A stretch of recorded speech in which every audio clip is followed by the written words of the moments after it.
Hello everyone, it's Matt here bringing you another Dark Discussions video. Today I'm very excited to be in the beautifully sunny Paris at the studios of design practice Light is More. As a studio, Light is More merges architecture, lighting and design through a diverse array of work that includes architectural lighting, art, scenography and much more besides, fusing artistic creation with technical implementation in that wonderful way that only lighting can. Alongside its design work, Light is More also has its own dedicated exhibition space, Galerie LiM, which serves as a creative showcase for the studio, presenting original works, limited editions and temporary exhibitions that bring together light, design and contemporary art.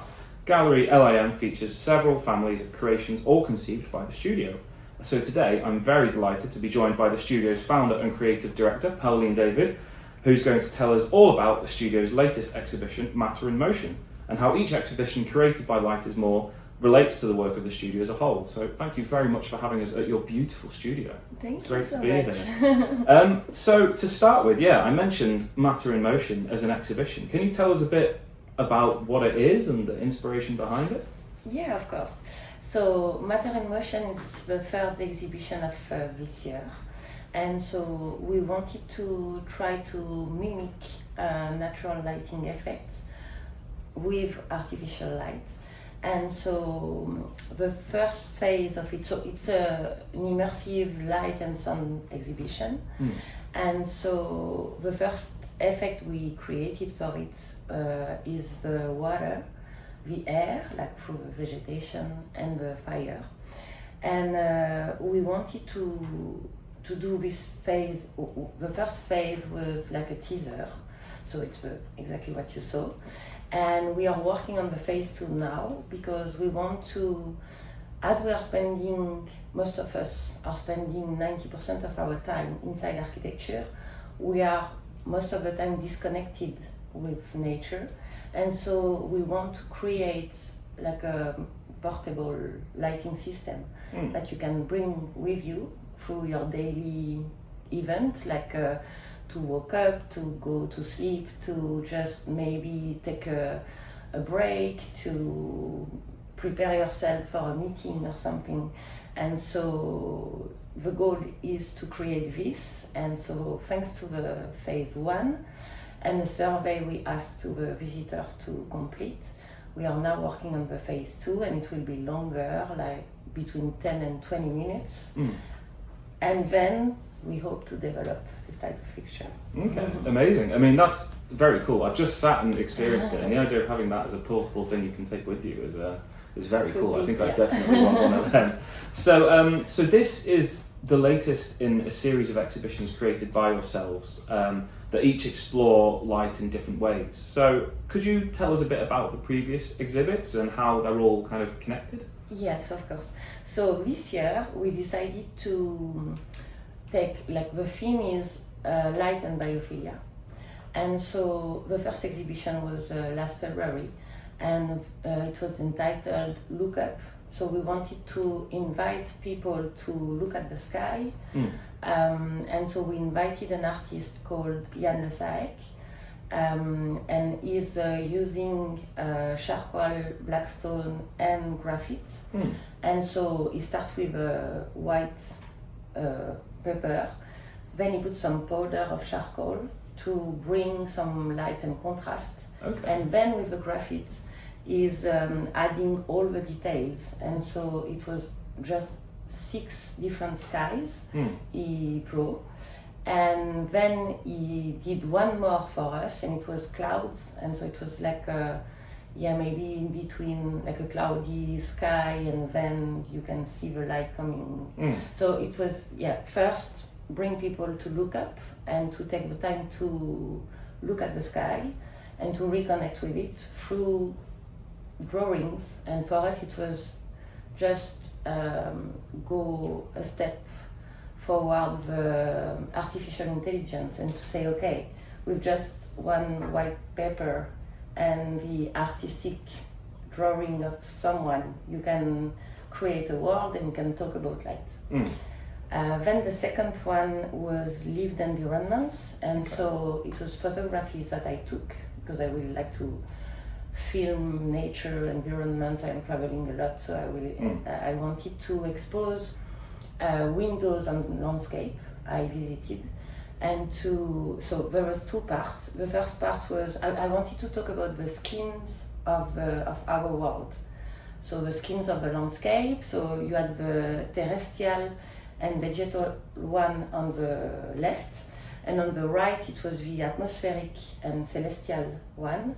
And in the middle of these two walls, I took a picture of a human body, a human figure in the middle of the rock strata of Zumaya. So it's in Spain, and it's a place where scientists they were able, thanks to the strata of different eras before us, to confirm what happened before. And so I wanted to bring the visitors to think again about the different scales, the world around us, the scale we are, and the scales of the landscape and the skies and everything around us. So it was really to say, okay, look at how the lights envelop the environments around us and who we are in the middle of everything. Yeah, that sounds really cool. And I really like how each exhibition kind of explores light in a completely different way, whether it's through more traditional, I guess, like artistic works, like drawings, and then this kind of more experiential feel that you've got with this one now as well. I think that's really cool. And I was reading a little bit about the series before I came here, and each chapter offers a sensory experience where you've said time, matter, and perception become active participants. So I wonder if you could explain a little bit about what that means and how it does this. Yeah, so for me time is about from dawn to dusk. Light is time. It's like, thanks to light, everything evolves around us. And the perception, it's about the way we feel it, the way we look at it, the way we travel throughout everything. And so, yeah, for me, time, light, and perception are like really connected. And I wanted to show this in the exhibition, and because we are always thinking about this in our work. And you mentioned biophilia as well as being something that's quite important. So how is that sort of demonstrated and translated in each exhibition? So biophilia, it's like the science of nature. It's like the love we have for nature. And so same as I was saying before, we are disconnected from nature. So I wanted to try to just invite people to take time to reconnect with nature, with the different shape we imagine for the exhibition. And we are working a lot about this in our project, in my installation, in my artwork. And I am looking now also into neuroscience about biophilia, and the way before being conscient about the environment around us, we can feel it first. So I wanted to explore this type of space, this type of feeling, and understand maybe better after. Yeah, no, that's really cool. And so obviously, like as I mentioned in the intro, Light is more as a studio. You kind of do these more artistic pieces and installations, but that kind of sits alongside the more, I guess, traditional, you could call it, architectural lighting. So I wonder how these exhibitions that you're doing now, how they relate to the broader work that you're doing as a studio. So I think it's a way for us to bring people in the same field or outside our field to connect, to talk, to think together. And so, and I am really creative, so I have a lot of ideas, and it's a chance to have this type of space and to just allow ourselves to create, install, think, expose, talk. So through all the exhibition, all the discussion we have with the visitors, it's a way of improving our lighting design into architecture or That's for cool. the artworks. And So it's kind of like a creative playground for you then. exactly. Yeah, you can experiment with things Yeah. as well. That's cool. So what kind of reaction do you get from people that come and see the installations, the exhibition? It's funny because thanks to the exhibition, they are connected more with the lighting design. Okay. Because lighting design is not so well known through other, like the architects know lighting, first natural, then artificial. But other people discover like they are sensitive to the artwork or the installation, and then they ask more about what is here, the references, the books, the picture of the project, and then the video of the artworks I did before, the project we did before also. So it's one of the best way to connect people to the lighting design field. I think. Okay, excellent. And so looking at your work as a studio as a whole then, you it kind of meets at the crossroads of art and architecture and emotion. So how do you manage this balance? Because sometimes that could be, you know, artistic on one side and technical on the other. So how do you kind of merge all these different feelings together? First, maybe what is important to understand is that Light is More is combining three specialists of lights. I am architect at the beginning and designer. I specialize in lighting then. Mathieu is engineer, specialized in optics and lights, and Diane comes from the theater and the TV and the concerts, the shows, and so it's from the beginning we are these different things combined. So every time you are asking the technical and the artistic part, in all the different projects we did, there is always a technical part, and it's the way everything is working together. You can complete a really good project if you are always thinking about the technical and the artistic. And so, in lighting design, like architectural lighting, every time we have a part of artistic into it, and in the artwork, it's every time connected, maybe a bit less with architecture, but with the way I think about how visitors can feel what is the message, the why behind it, and the connection with our daily life. So, Okay, cool. So one of the things that I was going to ask you is, within the scope of work that you guys do, what came first? Like, was it a case of looking at architecture and interiors, or art, or scenography? But it sounds like it was something that all kind of happened at the same time. Yes. At first, with Light is More, we did also some interior design projects, because I was architect and designer. Yeah.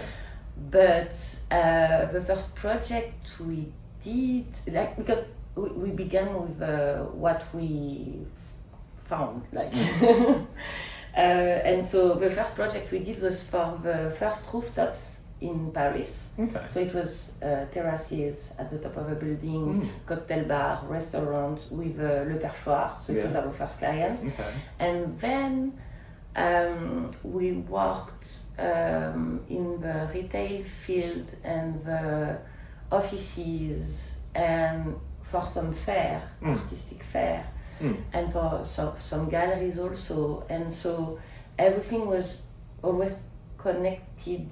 And also for all the different projects, from the first one, we designed some custom product, some custom fixture. Yeah. And so we had the design, the artistic way of thinking, and the lighting design in the different fields. Yeah. Okay. Awesome. So within this this range and this scope, do you have a kind of overarching or unifying philosophy to your work, like? The philosophy of Light is More since the beginning. Like, Light is More is in reference with less is more. Okay. Sure. Again, I'm an architect. And for us, our philosophy is Light is More. It's the light and even spaces and that can bring emotion. So it's always the space, the human, and the light. Okay. So yeah, Mm. we are trying to every time tick all Yeah, the cases. tick all those boxes. Yeah. So do you think having that approach is something that makes you stand out as a studio? Do you think that makes you unique? I don't know. But I'm sure we are maybe really creative in a world like the lighting design. You have really some studio specialized in the technical, the studies, but with not so much of creative thinking. And you have all the light artists, so it's the other way. Yeah. And we are just traveling through Yeah. all these different kind of studios. So yeah, I don't know everyone, but I'm not sure. But it seems like from what you were saying, you guys kind of meet in the middle of that Yeah. scale, I guess. So within the work that you do you have a particular field that you enjoy working on more than others? Like I know you do a lot of sort of high-end hospitality projects, obviously you do a lot of artistic work as well. What do you like really enjoy doing in the realm of work that you do? Maybe you will laugh about this, but we were talking together this past month and we were saying that our favorite project are the one that we are doing with kind people. but then, yeah, joke apart. We really like when there is place for scenography. So, but you can have scenography in a lot of different projects and in a lot of different fields. We have a project now for a residence, a big villa in Casablanca, and they were asking us not to do the lighting design, but to bring artistic scenography. And so for them, it was the high value of the project.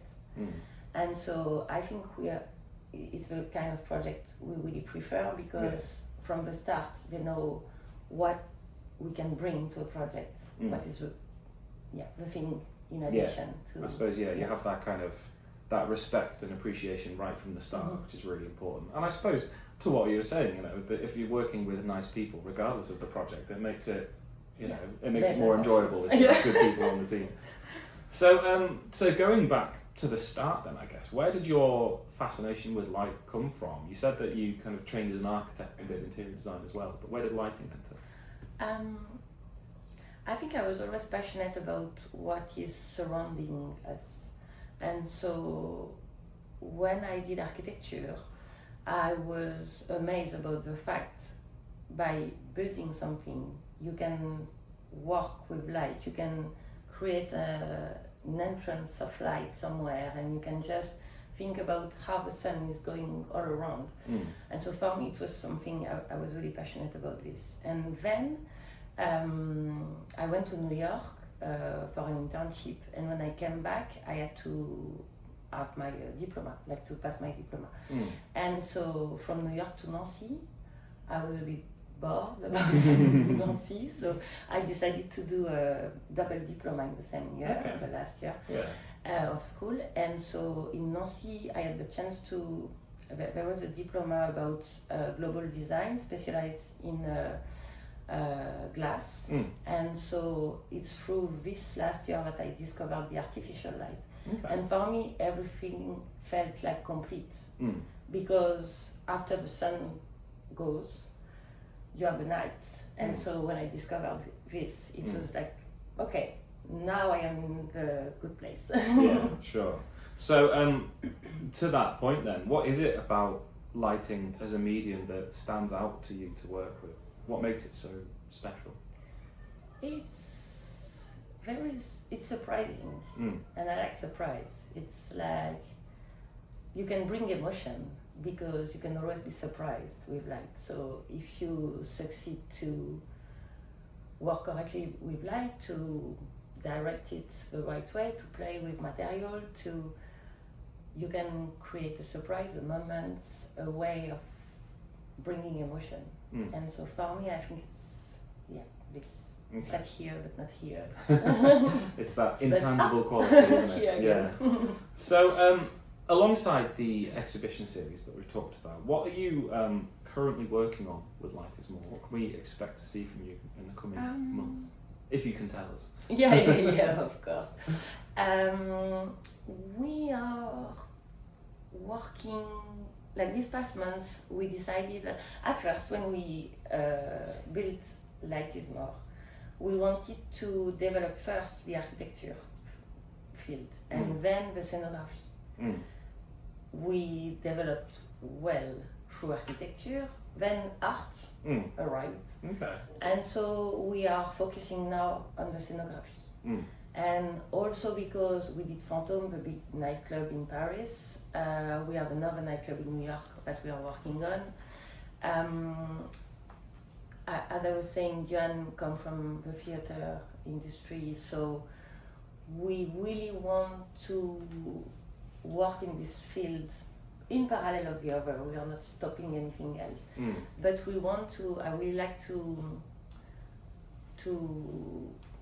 think about a storytelling to connect it with light. So for sure you will see more of scenography and art in the following months or year. Okay, excellent.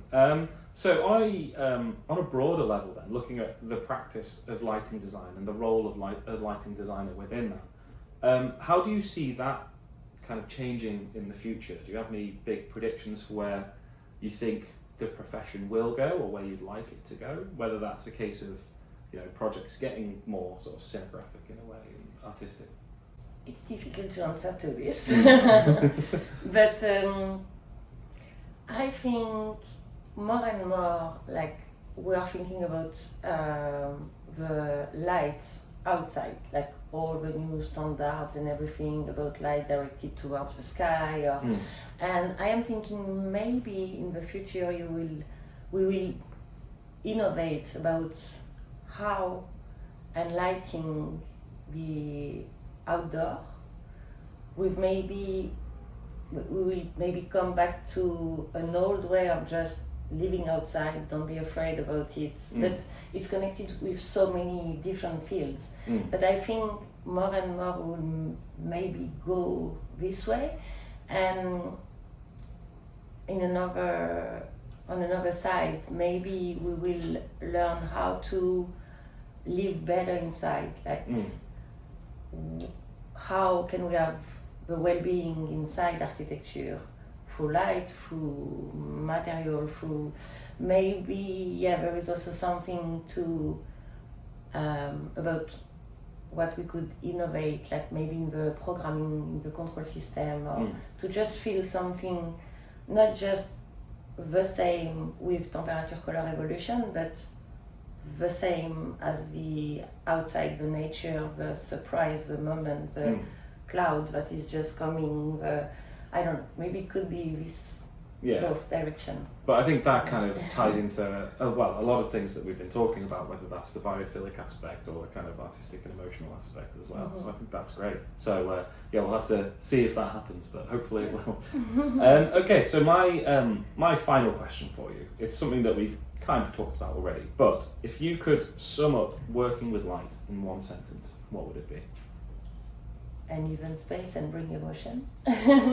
Perfect. That'll do. I think that's great. So the exhibition, it's still open. Can people just come and check it out? Yeah. Most of the time we are here, and Okay. so when you are here, it's easy. You can just open it, install a visitor.